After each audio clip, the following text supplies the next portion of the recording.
पियावा थके गाड़ी गुजरात के अरे तोड़ के दिलवा जइबह पियावा थके गाड़ी गुजरात के बुझल ना दर्द हमार सुतिले रोज रतिया में तकिया जात के तोड़ के दिलवा जइबह पियावा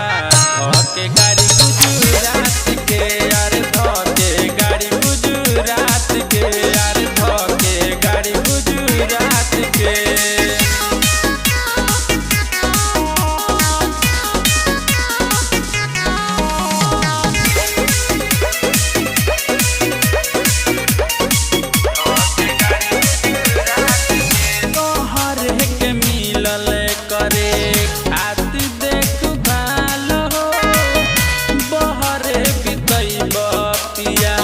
जाके कोई साल हो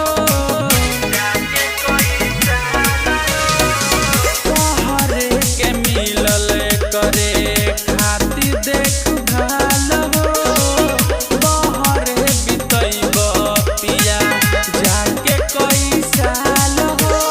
कोइल जवानी बर्बाद नाही बुझल हमारा बात के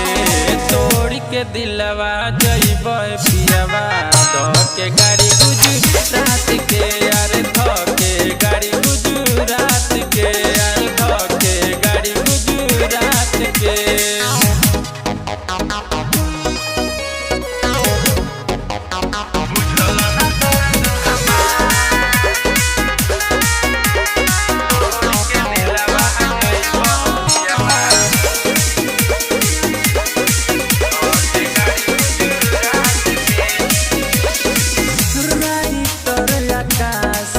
प्यार के ककहरा